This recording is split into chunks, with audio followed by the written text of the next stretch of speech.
बच्चों, welcome to Sunil academy. और आज का वीडियो आप बच्चों के लिए बड़ा हेल्पफुल होने वाला है, क्योंकि आज की वीडियो में मैं आपको सिखाऊंगा बेटा डिफरेंशिएशन चैप्टर के 4 बेसिक रूल, जो अगर आपने सीख लिए आपकी डिफरेंशिएशन कभी भी गलत नहीं होने वाली बेटा। जैसा मर्जी क्वेश्चन आ जाएगा ना, तो एटलीस्ट आप उसको डिफरेंशिएट ठीक ढंग से कर पाओगे। आपने वीडियो के एंड तक बेटा बने रहना है, एक एक वर्ड को ध्यान से सुनना है और जैसे मैं बोलूंगा वैसे ही फॉलो करिएगा। प्रॉमिस करता हूँ बेटा डिफरेंशिएशन कभी भी गलत नहीं होगी। अगर आप वीडियो देखते तो लाइक जरूर करिएगा, चैनल को लाइक सब्सक्राइब शेयर कमेंट जरूर करें। तो चलते हैं बेटा रूल नंबर 1। अब देखो बेटा यहाँ पे रूल नंबर 1 क्या कहता है।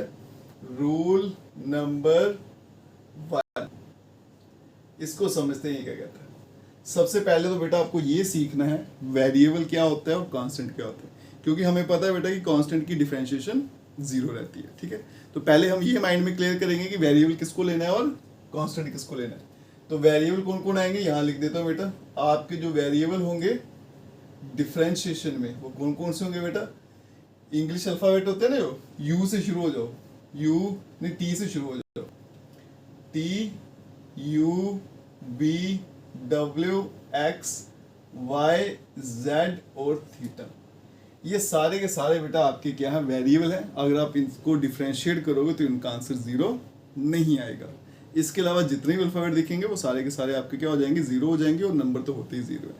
पहला रूल तो बेटा ये है, इसको अच्छे से याद कर लेना, क्योंकि जब आप डिफरेंशिएट करते हो ना तो बड़ी बार बीच में टी आएगा, यू आएगा, बी आएगा, तो आपको पता ही चलेगा इसको 0 करना है नहीं करना है। तो उसका रीजन क्या होता है, आपको ये नहीं पता कि वेरिएबल कौन सी है और कॉन्स्टेंट कौन सी है। तो एक रूल क्लियर हो गया। अब यहाँ देखो बेटा रूल नंबर 2। अब रूल नंबर 2 क्या कहता है बेटा, हम लिखते हैं differentiate with respect to x, with respect to y, with respect to z, with respect to theta. कैसे पता चलता है, किससे लिखें। बच्चों को तो ये समझ नहीं आता कि differentiate with respect to x करें, वो हर बार differentiate with respect to x करते रहते हैं। तो ये कैसे पता चलता है बेटा, वो देखिएगा।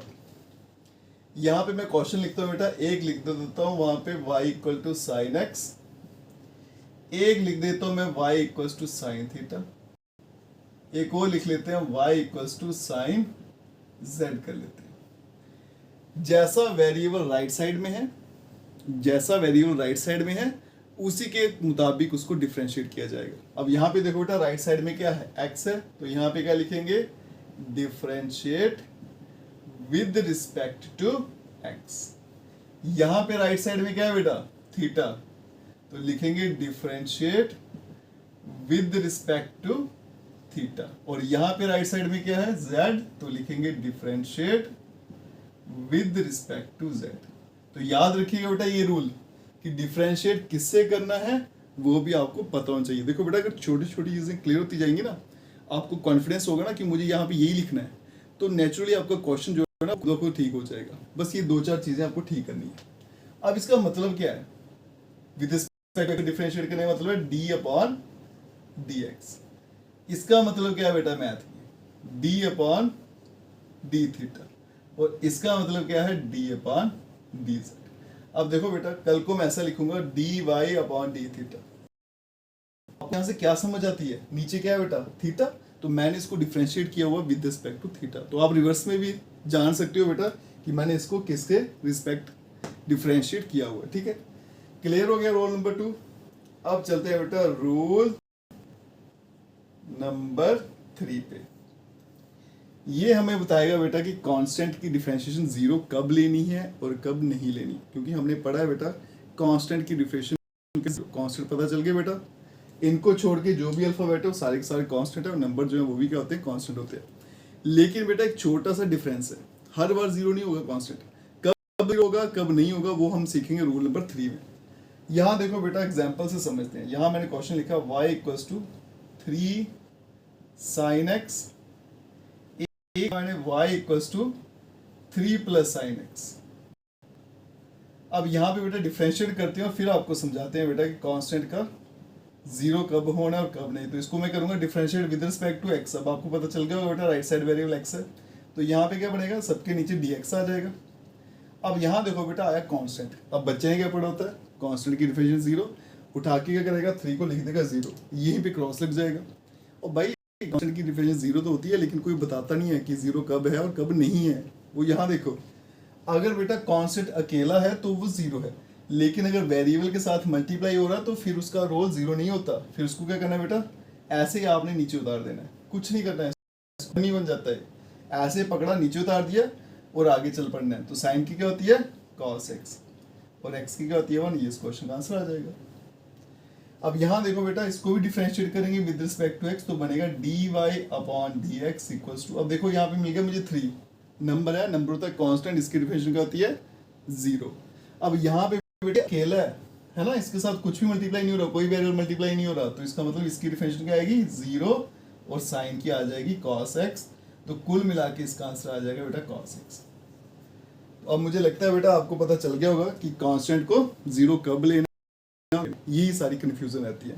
अब चलते हैं बेटा लास्ट रूल, रूल नंबर 4, वो भी इंपॉर्टेंट रूल है बेटा, उसमें बच्चा बहुत फंसता है, बड़े सारे क्वेश्चन आएंगे आपको, खासकर इसकी एक एक्सरसाइज है बेटा, उसमें ना लंबे लंबे क्वेश्चन है, उसमें ये रूल जो है वो बार बार लगता है और बच्चे को समझ नहीं आती। वो रूल क्या है वो देखिए बेटा, रूल नंबर 4 पे चलते हैं और ये इंपॉर्टेंट भी है। रूल नंबर 4 क्या कहता है रूल, मैं क्वेश्चन लिखता हूँ बेटा, एक लिख देता हूँ y equals to sine square x, एक लिख देता हूँ y equals to sine x का स्क्वायर। इन दोनों में अंतर क्या है बेटा, पहले वो देखिएगा।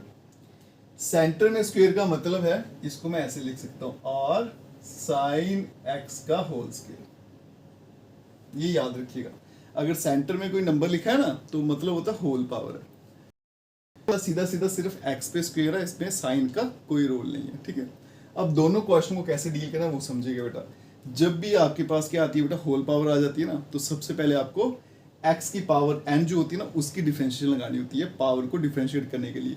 पहली प्रेफरेंस हमेशा किसकी रहती है बेटा, पावर की। अगर कभी पावर दिखे तो फर्स्ट प्रेफरेंस है पावर की, पहले पावर डिफरेंशिएट होगी और उसके लिए बेटा कौन सा फॉर्मूला लगेगा, x की पावर n वाला। आप इसको x मान लो, पूरे को बन गया xn, तो अगर मैं इसको डिफरेंशिएट करूं with respect to x, xn की डिफरेंशिएशन क्या होती है nxn माइनस 1, मतलब 2 नीचे उतरेगा और एक पावर, ठीक है जी। अभी तक हमने किसको डिफरेंशिएट किया, सिर्फ और सिर्फ पावर को। अभी जो अंदर है ना वो पेंडिंग है, पावर डिफरेंशिएट होगी उसके बाद क्या करना है बेटा, जिसकी होल पावर थी ना या फिर ब्रैकेट के अंदर आ जाना है, जो भी दिख रहा है उसको डिफरेंशिएट करो, तो आएगी cos x और x की हो जाएगी 1, तो आंसर बन जाएगा 2 sin थीटा cos थीटा, क्या होता है sin ऑफ 2 थीटा। यहाँ पे अगर मैं डिफरेंशिएट करूंगा dy अपॉन dx, तो यहाँ देखो बेटा सबसे पहले साइन दिखा उसकी cos, साथ में x और x की करूंगा तो क्या आएगी 2x, और ये इस क्वेश्चन का आंसर है, ठीक है जी। अब ये भी क्लियर हो गया होगा बेटा कि होल पावर आएगी कैसे डील करना है और अगर x की पावर है तो कैसे डील करना है। लास्ट में बेटा आपको एक रूल और बता देता हूं मैं, रूल नंबर 5। अब देखो बेटा सबसे बड़ा धोखा बच्चों के साथ होता है ना डिफरेंशिएशन में, वो यहीं पे होता है। मैंने आपको पढ़ाया बेटा, जहां आपने पढ़ा है dx of sin x equals to cos x, बच्चे ने क्या किया, इसको रट लिया, साइन की क्या होती है cos x, सभी ने याद किया। लेकिन दिक्कत कहाँ आती है बेटा, अगर क्वेश्चन में आ गया मुझे y equals to sine of 3x, फिर इसको डिफरेंशिएट कैसे करना है वो देखिएगा। अब यहाँ देखो बेटा, साइन की करूंगा तो क्या आएगा cos x, आप भी ये लिखोगे, गलत है बेटा। अब यहाँ देखो बेटा, जब आप फॉर्मूला याद करते हो ना तो ध्यान से एनालाइज करो। जब डिफरेंशिएट किया तो सिर्फ ये 3 अल्फाबेट चेंज है ना, जहां साइन था वहां cos बन गया लेकिन एंगल चेंज नहीं हुआ। तो मतलब जब मैं डिफरेंशिएट करूंगा तो एंगल को छेड़ना नहीं है, एंगल बस नीचे कॉपी करना है। इसी तरीके से बेटा जब साइन को किया तो cos आया, एंगल नहीं छेड़ना, एंगल जैसा था वो वैसे ही उतरेगा।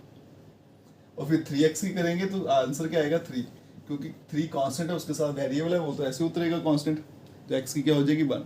ये सबसे बड़ी गलती है डिफरेंशिएशन में, याद रखिएगा, ठीक है। और मैं आपको बेटा प्रॉमिस करता हूँ, अगर ये 5 बातें आप डिफरेंशिएशन की सीख लेते हो ना, दिमाग में डाल लेते हो ना, मैं आपको प्रॉमिस करता हूँ बेटा कभी भी डिफरेंशिएशन क्वेश्चन गलत नहीं होगा, जैसा मर्जी क्वेश्चन आ जाए। बाकी बेटा अगर वीडियो देखते हो लाइक जरूर करेगा, चैनल को लाइक सब्सक्राइब शेयर कमेंट जरूर करें। Best of luck.